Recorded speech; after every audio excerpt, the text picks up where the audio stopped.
Alright guys, this weekend in the Championship did not disappoint. Loads to talk over. We've even got a match going on tonight as well. Let's jump into it.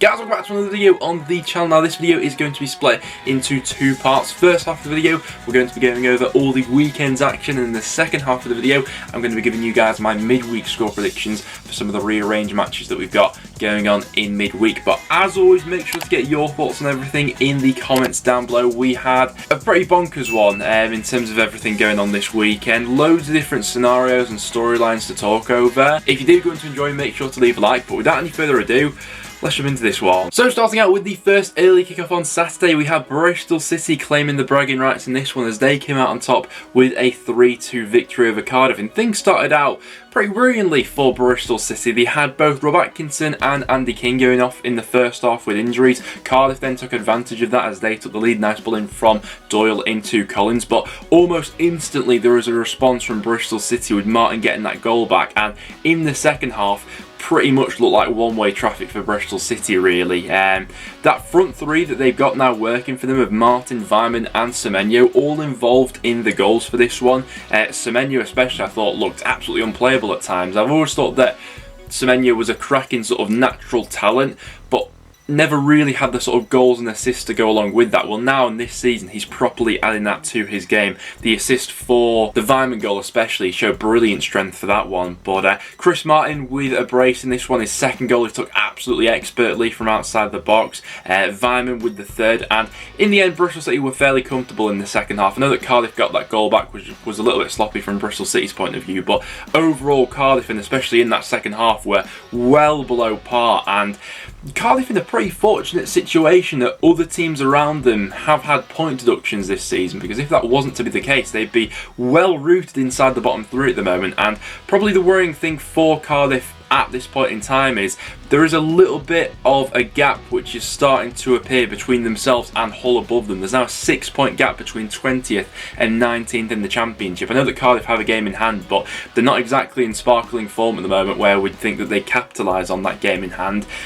And they will have one nervous look over their shoulder at the moment. For Bristol City though, yeah, things seem to be picking up for them, especially in terms of them having a lot more about them in the final third now. Next up then though, onto the City ground, and it's Forest fans who have the bragging rights in this one after that successive round of 1-1 draws that we've had over the years in this fixture. Forest finally get back to winning ways in this one, and fully deserving of it in the end, I think it's fair to say. In terms of what was happening on the pitch in this one, I did think Forest looked the better side. Now, Derby certainly had their moments and had a couple of things gone for them in this game. It might have been a slightly different outcome. You know, the Tom Lawrence chance in the first half was a fantastic one with him and Kazim Richards picking up. He needs to hit the back of the net with that one, but I don't know if it was a bit of sort of nervous energy around Derby, but they didn't quite see themselves in this one. A little bit more sloppy than we're accustomed to seeing from them, a couple of loose balls and things like that. But Grubbin gives Forest the lead early on in that second half, and from then credit to Forest because they carry on, you know,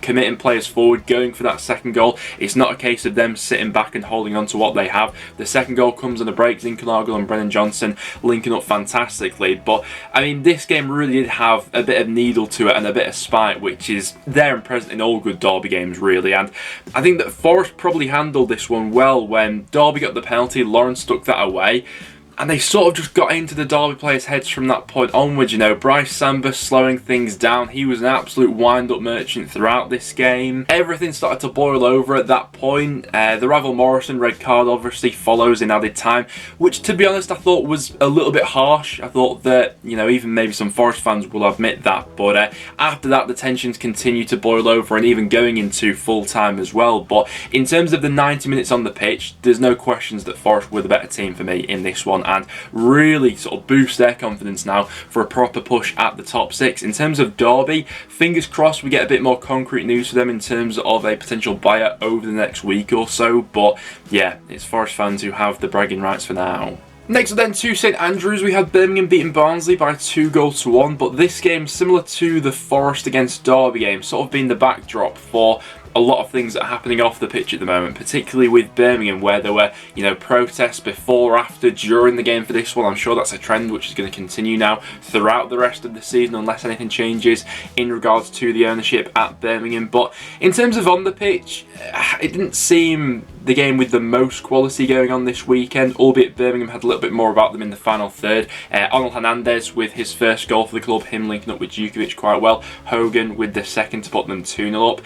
Barnsley, once again, they had a few opportunities which, had they taken, this one might have unfolded a little bit differently, but that weak underbelly which has been so present with them throughout the season was on show for this one once again. They did end the game a little bit stronger. They got, that goal to get back into it, but it's another loss. They're still well rooted to the bottom of the table and inside the bottom three now, and I think this was a case of, Birmingham obviously playing Barnsley at a decent time in the season, but with Birmingham at the moment, a lot of our attentions, I'm sure, will be to things happening off the pitch for the rest of the season, because I don't think they're going to go down at this stage, but neither club is in a particularly great state at the moment for different reasons. Next then to Blackpool up against Millwall. Blackpool with a good 3 points in this one. First off, didn't seem to be all too much in this game in terms of quality, but Blackpool properly started to turn the screw a little bit in the second half, certainly in terms of the chances they created that half. Lavery does really well with his finish. It's CJ Hamilton with a bit of a run, and then Lavery's still got quite a bit of work to do, to be fair. There's about 5 bodies between him and the goal, but squeezes it into the bottom corner quite nicely, and from that point onwards it was Blackpool who were looking for the second goal to kill this one off. From Millwall's perspective, really quite poor in this one. I know that there's quite a few disgruntled Millwall fans at the moment. I think that's now just 2 wins from their last 11 matches, which is really poor considering where we thought Millwall would be at the start of the season. Blackpool have now leapfrogged them in the table, and throughout the game in this one didn't really pose much of a threat. And yeah, overall was a pretty poor afternoon for them. Good win there for Blackpool though, who started to up the tempo a little bit, it seemed, in the second half. Next up then, and to one of the upsets of the weekend, Hull beating Bournemouth by 1-0, and this really leaves Bournemouth in a tricky situation now. I think that most of us are under the impression that Fulham are going to run away with the title this year, but that second automatic spot is wide open at the moment, and Bournemouth have really been fumbling it over the last few weeks. Their recent run of form is a real cause for concern, and this game in general was. The first sort of 30 minutes they fashioned out plenty of opportunities and could have probably been out of sight, but I'm not sure if it was a case of them losing confidence in the second half, Hull growing into the game. But yeah, that second half showing was really quite a worrying one for Bournemouth, because they had next to nothing going for them in terms of fashioning out clear-cut chances or anything like that. Hull a much better side in the second half. Longman with a brilliant finish. He's been an absolute gem for Hull so far this season, hasn't he? And a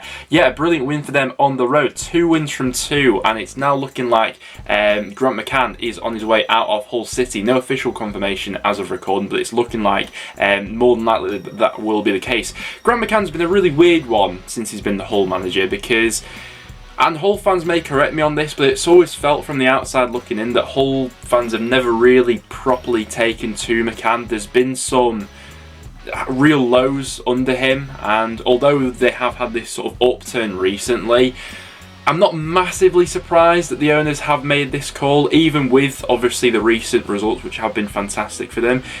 So yeah, Hull fans, let me know what you make of all that in the comments down below. In terms of Bournemouth, where I think the real concern comes in is that they have by far and away the toughest running at the end of the season compared to everyone else around them. Their final 7 games of the season, they go up against West Brom, Sheffield United, Middlesbrough, Coventry, Fulham, Blackburn and Millwall. No easy games in there whatsoever. So I was under the impression that Bournemouth really needed to have a little bit of a buffer zone between themselves and whoever was in third going into that run of fixtures, to allow themselves 1 or 2 slips maybe in that run. But the way things are going at the moment, it seems like only a matter of time before someone properly capitalises on this run of form that Bournemouth have been on recently. Next then to Coventry up against QPR. Speaking of a team who's breathing down Bournemouth's necks at the moment, that's QPR, who picked up their 4th successive win in this one. The perfect start in this one, Gray putting them in front after just 6 minutes. But as has been the case with a lot of the games that QPR have gone on this decent run recently with, I don't think it was overall the best performance of the season. But once again, they've ended up walking away with 3 points. QPR are very much a team at the moment who are sort of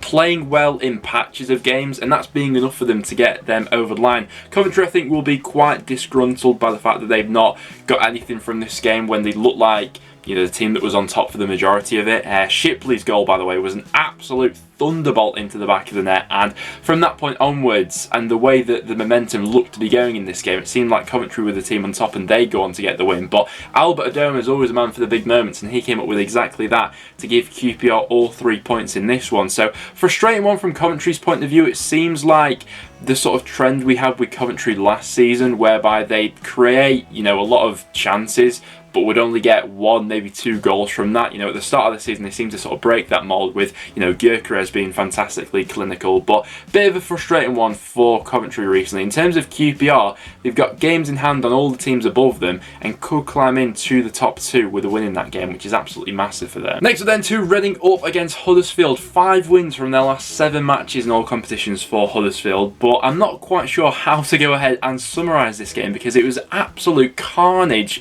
First off especially, which ended 3-3, and I think that, to be honest, this is the perfect sort of example of what Reading are at the moment, because Reading have players in the final third of real quality who will, you know, conjure up moments of brilliance on their own. You know, Lucas Jow wasted no time as he was back in the team for this one, back from his injury. He took the lead for Reading just 5 minutes into this one. You know, John Swift with a couple of assists. We even had Puskas getting on the score sheet for this one as well. But the rest of the makeup of the side and the sort of tactical setup and structure is so void of other ideas and sort of organisation that the rest of the team just sort of crumbles around it. Reading are on an absolutely dismal run of form at the moment, without a win now, and I think their last 8 matches in all competitions, just 2 wins from their last 16, and ultimately that, you know, weak underbelly showed by them taking the lead almost instantly. Huddersfield would get back into the game. In terms of Huddersfield, Danny Ward obviously deserves the real mention from this one, grabbing a hat-trick, but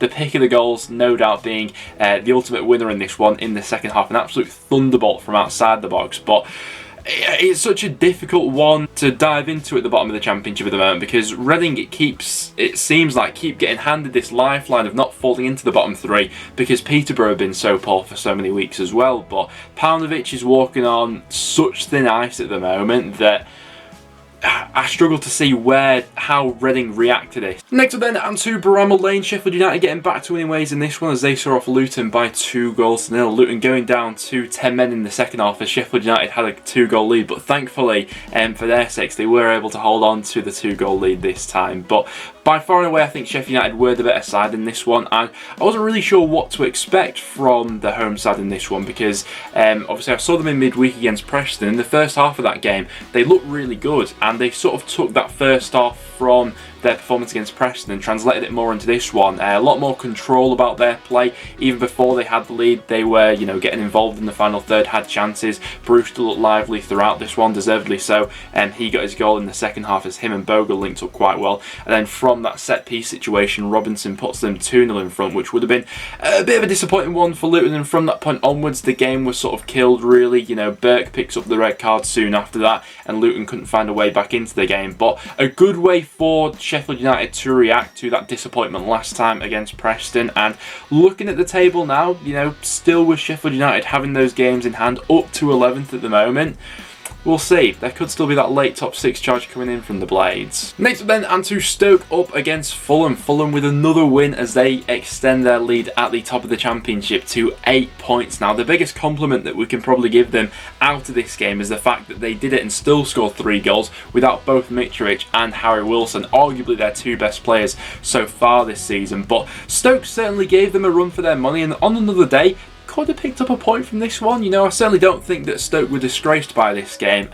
They got off to a brilliant start. Wright Phillips with that goal. They would have probably been a little bit annoyed by the way of how some of the goals came about that they conceded. You know, Muniz with that instant response. Muniz is a player, by the way, who hasn't played all too much football this season, but considering the minutes that he's got, his goal return has actually been fairly decent. That was his 4th goal of the season there.